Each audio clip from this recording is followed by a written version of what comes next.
Hello, if you're new here, my name's Jake, also known as Jake's Journeymate, and over the last couple of years I've found myself chasing historic and ancient places of Great Britain, fascinated and wild camping at them to try and find myself ever closer to our ancestors, standing myself in their shoes and taking myself back to ancient Britain.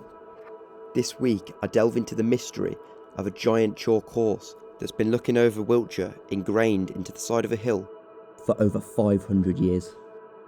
We're losing light quick, but there's the beast over there if you can still see her, and it might be a little bit too windy right now to chuck the drone up, but let's go. There's a cool little style here. Get over that, get me up these steps. Whoa, whoa. Big ruts, like ravines, check these out. Just one big whoop, left and right, yeah. Big gap. It doesn't do it justice on the camera. But if all else fails, we'll camp down here. Up the hill, up the hill, up the hill. Oh, look, there's some sheep over there. I was going in the wrong direction, but I'm on the right route now. I'm heading into the sunset. Oh, it's good. Oh, it's nice. There's still quite a few people cutting about, so I'm not going to be able to set up just yet. We're going to stick out like a sore thumb if we put a decent amount of light on in the tent.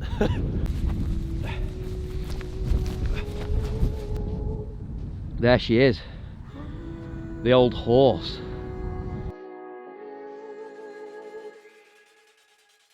I've spent the last 6 years of my life in the British Army, a lot of which zooming around Salisbury Plain in armoured fighting vehicles. Always seeing this at a distance, but never getting up close and personal. Beautiful.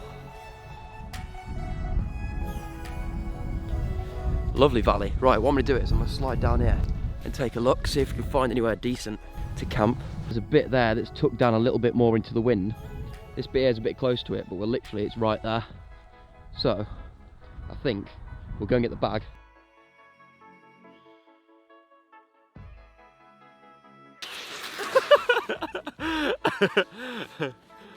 Sake. That's brilliant. Yeah, offload package. Sorted. What we're going to do is get set up, get the tent up, have a little bit of a chill out, show you what's going on in there, and then we're going to have a look at a little history lesson, have a little gander into the Wikipedia knowledge fountain and see what they're saying about this, because I haven't got it. I don't even know what it's from, what it's for, when it was built, who built it, or anything. So let's find out some history on it. There's moles cutting about here. Oh, I don't know then. I want to stay off the track because I don't want to interfere with anyone or upset anyone. It is a bit windier down here though. Right, where's the sun going to set? Sun going to rise? Oh, we're going to get a sunrise. That's going to be well good. I think we best go for here. We're tucked down, we're a bit more out the way, and we're not going to be seen from down there or necessarily up there. Come on, let's do it. So before anyone grabs me and finds out what I'm doing, I best get this tent up. I think I'm going to do one of them where it's just and it's up. Alright, 3, 2, 1. Yo, there she is. Berghaus 3.1 Pro. Tent review up there if you want to go and watch it after this. And yeah, mint little tent. I haven't used it in absolutely ages and I fully forgot how much I love putting it up. And there's so much room in it. I'll give you a little tour in a sec. Let's have a little look inside, shall we? And here we are. We've got a nice size awning in this side. And then we've got our living quarters. That needs reattaching. Look at that, cheeky bugger. Connected there. And she's all set to go. Oh, look at it. So much real estate. I love this tent. I've missed it. I've missed it. Set, mate. Yeah, it's the usual suspects. We've got the OEX Leviathan 900. My Gillette pillow, because Jeff knows where my inflating pillow's gone again. And yeah, we're using, like I said earlier, the Caramore fold-out mat. I'm gonna get some food on in a minute, but we've just bought a bottle of the old vino with us, so should have a little go on that. Red, nice. It's giving off aromas of wine.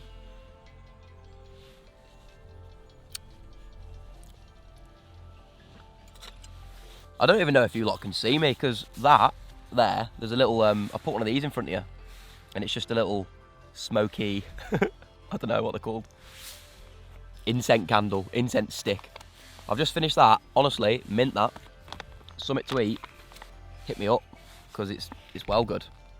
Enjoyed. Main meal, macaroni cheese. Had them a few times now. Always been very good. So yeah, thanks very much.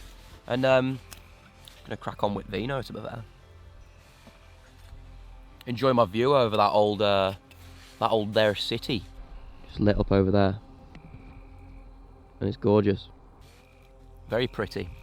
That rhymed. I'm a poet and I didn't even know I was rhyming those words. I'm also on live stream again. So if you're watching this now, then and you were on that, then hi at both angles. Very good. Right, see you lot in a bit. So let's have a little history lesson, a little talk about where we are. Just because I want to try and put it across to you, the history, and I don't really know about it myself, so I'm learning as I'm reading. But I've just had a little scan about now, and what I can learn from it is this place. When I was there earlier, you know, when I was in that dip, and I was like, it's kind of like a big trunnion that runs through the entire place. That dip is actually part of the formations that are left on top of this hill, and that actually, believe it or not, is an Iron Age fort. So here's a photo now. That's it there. So it's called BRATTON Camp, Fort Hill. There's a little place within inside it called Long Barrow, Westbury High Horse, which you can see off to the eastern side, just here. And that's where I am now. So there's a fort that surrounds the top of this hill line, and that's pretty crazy. It's quite a high angle, and as I said earlier, you can see out over the city. So any forthcoming troops that were coming towards this place, they'd have them in time. The earthworks protected a settlement containing round horses, granaries, stores and workshops. The double banks and ditches may have symbolised the dominance of power of the hill fort community and would have been formidable obstacles to enemies. Pretty carnage to be fair. You got to think that even in today's technology, they'd stop tanks. They wouldn't be able to get up and out of those. 3,000 years before a Neolithic long barrow had been built on this hill, the fort hill was preserved by the later occupants and excavations into the barrow. In the 19th century, revealed human skeletons and cremations. Bratton Down was designed as a site of special significant interest. The extensive area of chalk grassland supports herb and grass species that provide habitats for diverse assemblage of insects, including the rare Adonis blue butterfly and scar forest moth. And that's another photo of the horse there, as you can see. So, the story of the white horse. Local records from 1742 suggest that the horse was originally cut in the late 17th century, probably to commemorate the supposed Battle of Ethandun, thought to have taken place at Bratton Camp in 878. In the 17th century, it had become popular to commemorate these supposed Saxon battle victories over the pagan Danes with white horses, in celebration of the belief that the Saxons had brought Christianity to Britain. The tradition probably derived from the mistaken belief that the Uffington White Horse in Oxfordshire had been created in Saxon times to celebrate such a victory. Cut into the chalk, the horse originally had to be scoured regularly to keep it white. The last recorded scouring took place in 1853. In the late 1950s, the horse was preserved by covering it in painted white concrete. That's the one I was sliding down earlier. So what we can take away from this monument is that it's a form of battle honour from back in the day. What they believed as a victory against pagan Danes, where they thought they'd battled off these northern people and conquered against them in their great embattlements. So the history of this place is quite rich. This being so close to Salisbury Plain and being a place that I work so often, us battling around on tanks and armoured vehicles, we forget the rich war history that this place holds. The stuff that's buried underneath this layer of chalk. I spent the rest of my evening chilling out, watching the flame from my candle flicker, listening to both Saxon and Viking music from the time period that the fort was built in. I sat out in the frost for a while, under what was quite an ominous moon. My thoughts drifted back about 1,000 years, to the people that would probably have been in this exact spot, under their furs and wool.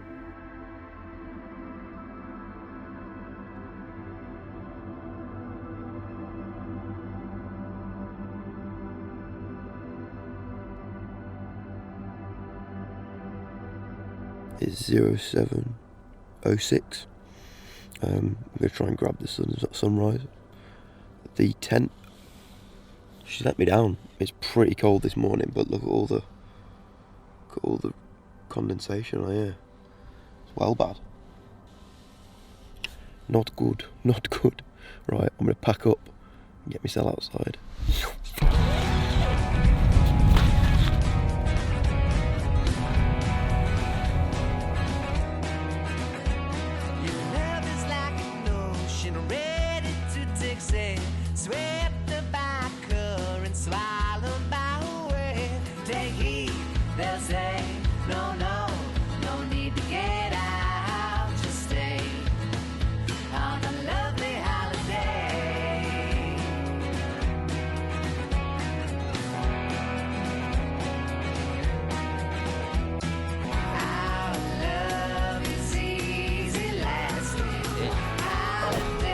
What is going on? You're a bit fogged up there, gangsters. Have a little play with you. That better? Is that better? Lovely, beautiful, gorgeous, tranquil. Look at the hue over there. Shout out you know who you are. Right, there we go. Leave nothing, leave no trace. And there we go, only flat grass. And a big square that's not covered in ice. No rubbish, nothing. Look after the environment. If anyone is thinking about doing stuff like this, all for it. Do it, go off on little trips and that. Never leave rubbish though, bro. Leave it better than when you came. So any rubbish on the way out we'll pick up. But we best get back to the van and see what she's saying. Woo. Hey, this stuff is shizzle my nipples. That is slippy AF, even with the GTX 3s on. Oh, you know what we've not done for a while? 10-second kit. So let's do a 10-second kit. Yo, right, so here we've got this jacket, this yellow jacket. The one that is the standard Jake's Journey Mate go-to is the Rab Alpine 2, I believe it is. Pretty decent little down jacket, great little high collar on the front, so it keeps your chin nice and warm. Decent hood on it, nice pull strings either side, keeps it down over your face. You've got elastic cuffs around the wrists, which are great. You've got elastic around the bottom of the jacket, which you can pull tight and keep the air in on those cold days. And you've got a little pocket here on your chest for chucking any things like your phone, stuff like that if you're climbing. And it's got high set pockets on either side for you to put your hands in. The high set because it means you can then put a harness on if you're climbing over the top and still put your hands in your pockets. Boom. And there we go, 10-second kit. Happy days, good little bit of kit this. Had this years now. Check out this though, it's gorgeous with the embattlements here. I'm walking along the top of the outermost one now. You've got your dip and then into another moat there. You've got the two between the middle. And then you've got your centre comparts. Absolutely gorgeous.